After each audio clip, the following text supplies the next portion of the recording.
Welcome to Insurance Masterclass, Interwest University. And the reason I'm having you on is you are our go-to expert guru on quantifying the actual cost of an insurance program. But you also lead our claims department on the property and casualty side. So without further ado, Dan Dimeo, introduce yourself, who you are, what you do here, and then we will jump into the two things that I think our firm does drastically different than any other brokerage. So the floor is yours. I'm Daniel Dimeo. I have been with Interwest since 2015. And before my time at Interwest, I actually was an adjuster. I spent about 8 years at the insurance carrier, worked the desk. I was a field adjuster, and then I came back in, was a claim supervisor. Interwest stole me away back in 2015 to take the knowledge and experience I had and ultimately use that to help our clients, right? And so from a day-to-day business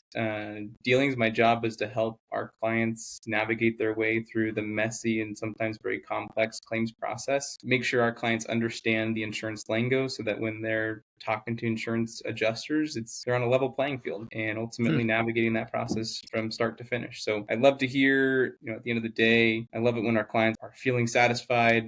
Why do people buy insurance? At the end of the day, they buy insurance for claims. And so to make sure that product works for them as they had intended, and having a representative on their side is what we offer for our clients. I like that. You said level playing field. Like you give them a chance to be successful. And then you also said, we know the reason people buy insurance is for you don't buy it and you hope that nothing ever happens, but you definitely want it to be bought and built correctly, that if a claim were to happen, that it actually works. I like how you said level playing field. That's I haven't heard you say that. So on this video, I'm probably going to hear Dan. I thought I heard everything in the book, but Dan might say some things that I'll have him kind of revisit. So claims, total cost of risk. Dan, if you could jump into total cost of risk, what document do you want me to pull up right now? What do you want to go into? You want to go into that path to safety excellence? Sure. Okay, so let's pull it up. I'll start with, the total cost of risk and how that connects to myself, right? Okay. So the total cost of risk, it's an evaluation for our clients to understand the total cost of their insurance program. And there's more than just premium dollars that go into the insurance program. We have a nice little diagram, which we'll get into. The three elements is really how much you're paying, so premium. Everyone knows that, everyone sees that. There's two sides, which we have this triangle. The other side is ultimately indirect costs, and that's going to be claims, right? And so, and then the third side is going to be safety. And so how that really ties to me is from a day-to-day business operations, I see the claims, right? I work the claims and I see the impacts that our clients are dealing with from an indirect cost and the impact to their company on a day-to-day basis. So taking the time to be able to quantify that to help our other business owners, really understand that full scope of a cost. Right. You have the report pulled up on your side. So I would start here, right? So when we talk about Interwest, when we talk about our clients and businesses, it's really the process, right? What is the process that Interwest takes our clients through and why, right? I think of the good to great model, right? We have a lot of businesses, they go from good to great. And the question is, how do you stay great? How do you stay great for long term? The first thing is really kind of a top down. And the first question that we ask is, why? And so establishing the why do we want to be great? Why do we want to stay great? How do we want to stay great? And that's a conversation that I think that we're having from the brokerage side that might be a little bit different. It's engaging the leadership of that company and having that business discussion more than just premium dollars, right? We want to look at the entire operation, how it's operating. Is it operating efficiently? Is the insurance program operating efficiently? And how is that ultimately impacting sales? And how is it impacting the profit margin of that company? And is there ways to improve it and get better? And so I showed this screen. I always like to start with this screen with individuals because I think it helps everyone understand the process of what we're going to take our client through a course of a year. And the very beginning of it is analysis. Right. And so we're going to start by quantifying the efficiency of your insurance program. We're going to put some dollar figures to maybe some operational costs, and that's going to be our benchmark. And in 1 year from now, as we go through this circle, we'll be able to come back and we'll say, how did we do? Right. We'll be able to calculate and quantify it. How did we do? That's my circle. That's the circle. Completing the circle, right? So start with why you're doing something. Got to go to the leadership next. Need headquarters collaboration. It's a custom solution. Then we actually have to execute it. Then we're going to keep the score to be able to bring it all together and see what we need to do better. Yeah. And the reality for this right now, we're just going to talk the blue. We're just going to stop establishing the why. And then each one of these is the process throughout the whole year. Interesting. So this blue right now, this T core is establishing the why. Because path to safety excellence, okay, we're learning.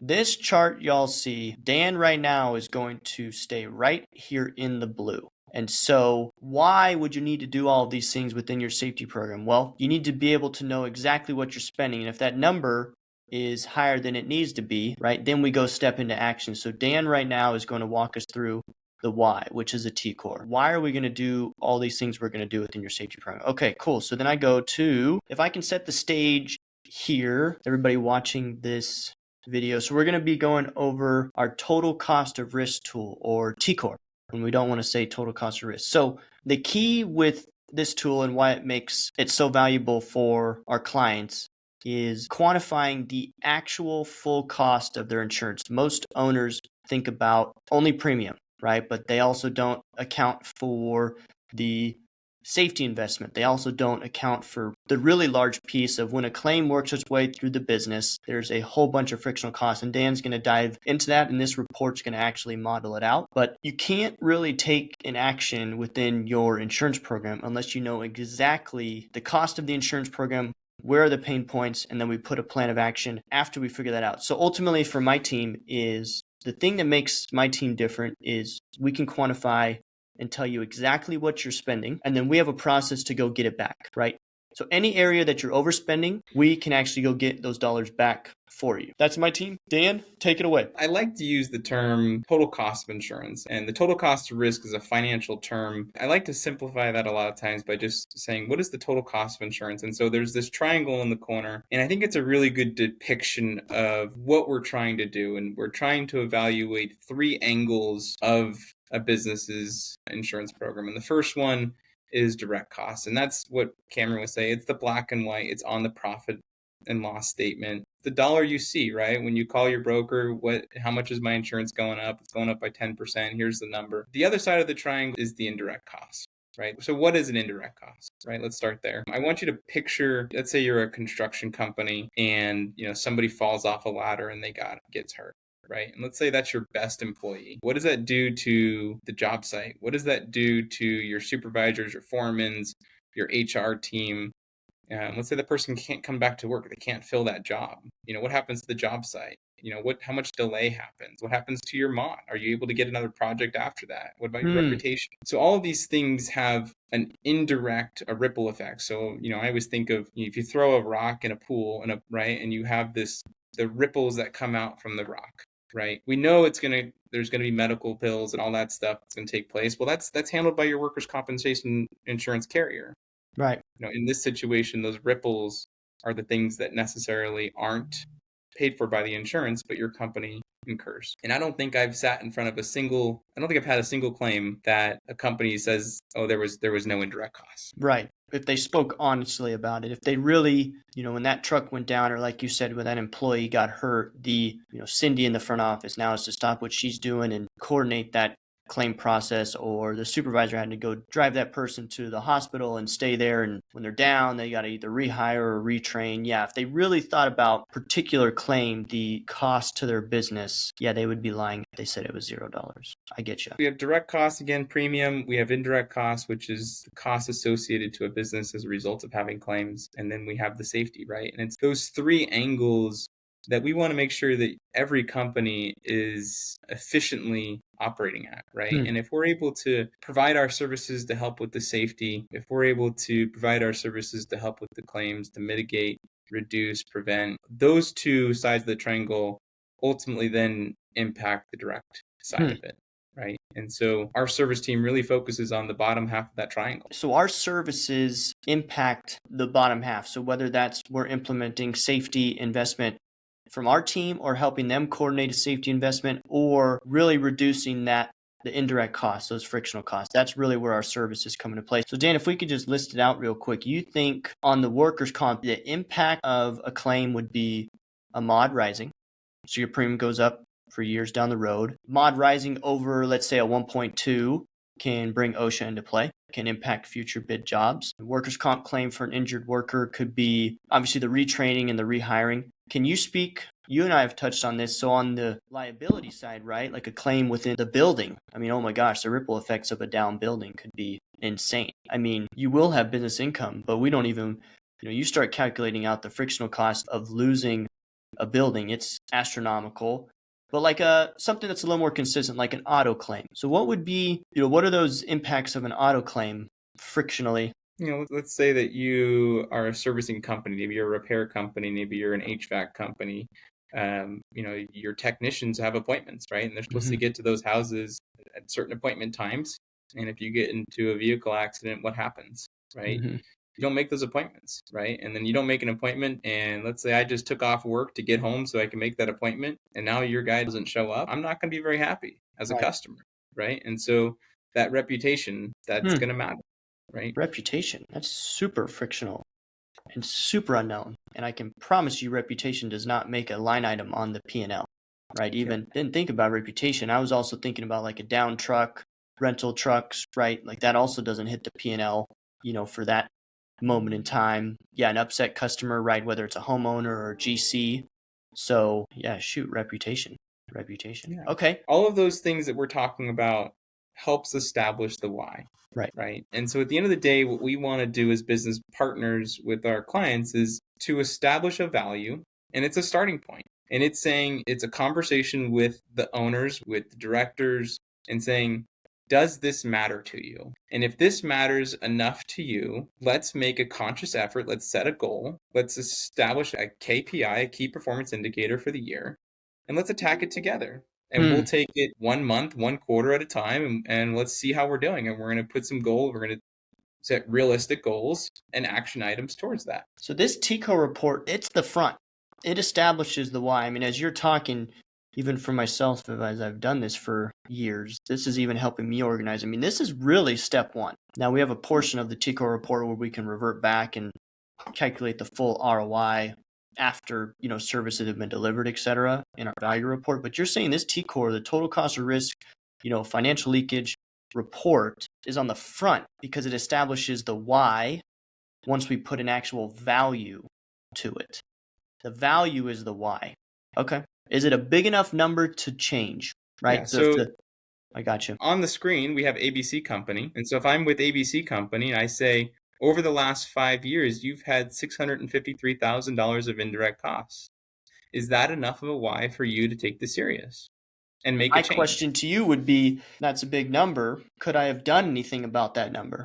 Right? So, and I think that's one of the key, at least with your team in Interwest, we don't just give you a number and then go, good luck. Now you know, right? Now you're upset. See you later. So that number, Dan, okay, you gave me that number, and now I know you're going to walk us through how that number actually impacts the business. But, thanks for pissing me off. Now what do I do? Right? Yeah, I agree. Right? We don't want to just throw a number. Just throw a number out without solutions. Right? So Dan, if you could, this is a typical broker, and especially Cameron, I'm derailing the whole conversation, but that's okay. If you could start us from the top and just run us through this little chart right here. Yeah, so again, I think it's making sure from what I love about this, it's a 1 page, and it quantifies the last 5 years of performance. And so the very top line there is we have direct costs, and we talked about this is the premium dollars. So here's how much they paid in premium over the last 5 years. And so you can see progressively in this situation, it looks like the premium from back in 2017 has grown to about, $50,000, maybe $75,000 more than what it was. Right.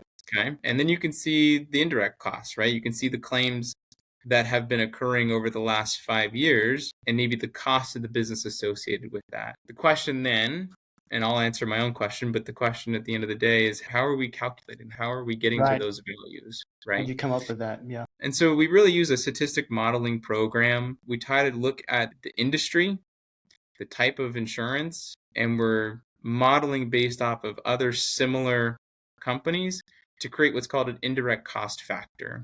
And so we're taking that indirect cost factor and we're evaluating the claims that are taking place, whether it's workers' comp or auto or GL, and then we're using those multiples of the claims that did take place. Sure. And then ultimately that equation allows us to formulate to an indirect cost. when you've told me in the past, there's a cap to that, right? So a $500,000 claim doesn't necessarily have a $500,000 of indirect cost associated with that, correct? That's right, right. So we don't want a multiple. At some point, when you talk about a shock loss, which, unfortunately we all are going to run into it at some point, right? Some bad catastrophic claim is going to happen at some point. There's only so much reputational harm. There's only so much damage for an XMA. There's only so much. At some point, an employee has been retrained, rehired. HR has done their time.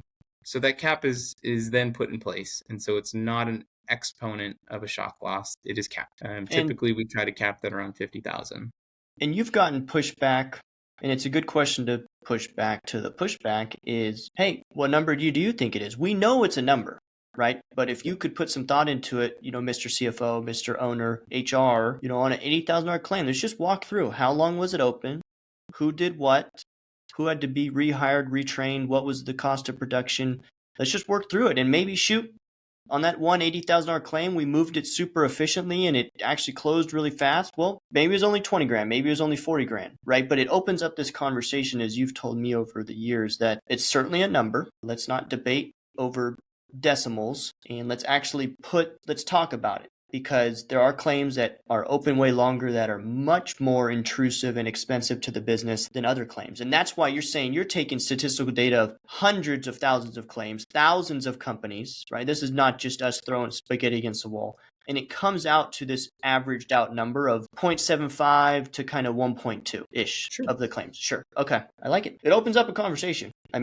At the end of the day, that's the point, right? The point is to establish the why, and establish the why with more than just, one person at the company, right? The question is to the directors, the boards, the CFO, CEO, to the HR, right? Is this enough money to make a change, make a difference, to maybe slow down for a minute and do that training? It's a benchmark, right? And so that we can take that benchmark, we can consistently, which I think is important, look at it year over year of how we're doing. And so then if you go to that middle part, yeah, it's a benchmark. Let's start somewhere and see if we can tick away at it, right? So, and then this middle part, Dan, can you speak to, how you're leveraging against or modeling against the sales? I think this is not the most important part, but I think this is really important to evaluate, right? Because a business's growth can change, right? And the risk is going to change. And so we want to accurately reflect that. And so ultimately what we're going to ask our clients is, what are your yearly sales? What are the annual sales? So that if you're growing, it's expected that rate per thousand is going to change. And so in this situation, we took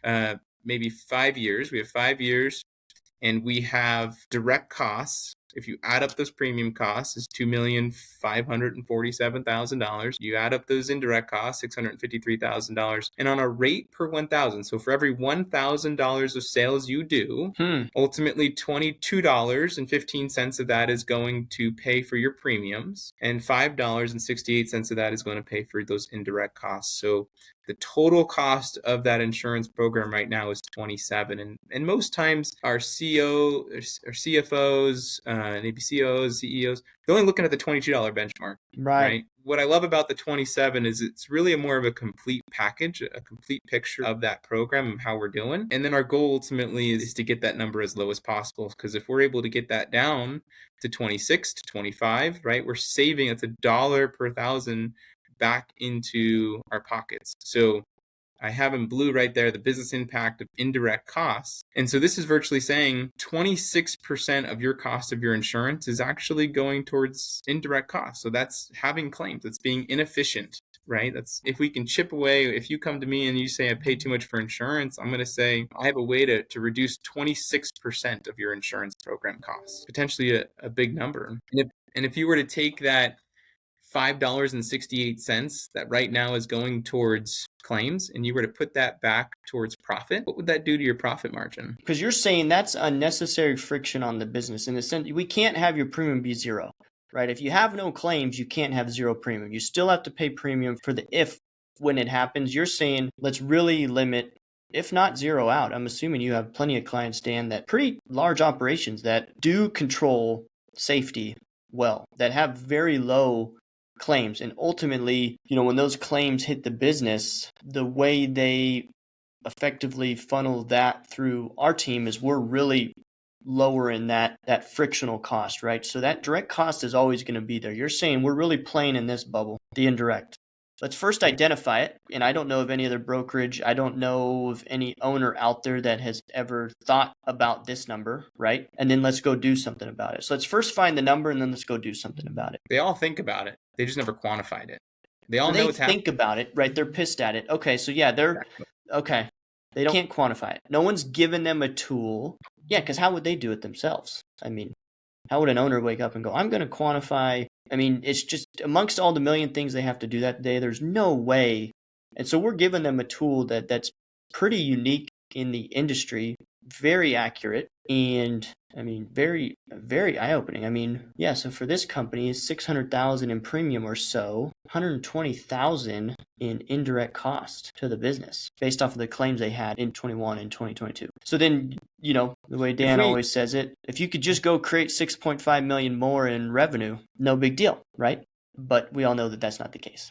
So is it easier to go create 6.5 million more in revenue, or is it easier to hire Dan's team to first quantify the number and then have a team right behind him to actually attack the number that Dan highlighted? So that's a big number, 6.5 million. And then in this one report, we line out where at least work comp wise, right, where the incidents came from. So then it just further drives that clarity of, hey, yes, I'm having 9 or 10 claims. Yes, it's impacting my business by 120,000, even though I thought, here's the clarity, they have insurance. They think the insurance company just paid for it, right? They just transferred all of that in a standard insurance policy, guaranteed cost. But what you're doing in this report is actually saying, hey, even though the insurance company paid for the claim to support the injured worker or that down truck, there was equal, if not more, frictional costs within the business. It just got in there. It just makes everything clunky, right? And so then to even further drive it into more detail, you're saying, hey, let's really focus on where the claim's coming from. Because once we do that, then we can really attack it like systematically, right? I think as we work through this report, are starting to identify the value. We're starting to identify how much, right? So 653 is certainly a benchmark for us. It's a KPI. Right. Our total cost of insurance is probably the bigger KPI, right? It is $27.83. So if the business grows or shrinks, we can still maintain an accurate number based on rate per thousand of sales. And then, having that, again, conversation with our leaders of that company saying, yep, this is a problem, or this is something we want to try to tackle, to try to do one of two things. It's either people or money, right? I want to grow the business and I want to keep my people safe, right? And so both those two things are the whys. And then as Cameron alluded to, we want to be a partner in that, in solving that. And so we have some solutions, and this now goes to the third tier of that triangle, which is ultimately the safety investment piece of it, and utilizing the resources that we have and to ultimately partner with the resources that you have and already going on at your business. And ultimately what we're going to do is we'll provide you with some data, right? And so this dashboard that we're starting to get into, that's just a small look into when we really take a deep dive into where these problems, or where maybe that $653,000 is coming from. We can have, when is it happening? How is it happening? Who? We can have days, months, types, causes. And so we can do a much more thorough analysis to provide that for our business leaders. So it's really, this does tie into isolate, implement, and drive. We are first isolating the dollar, implementing the change, and then driving it forward. So, that is the full circle of this report. Okay, well, hopefully that was helpful for anybody that watched this video. Tune in more for more of that circle.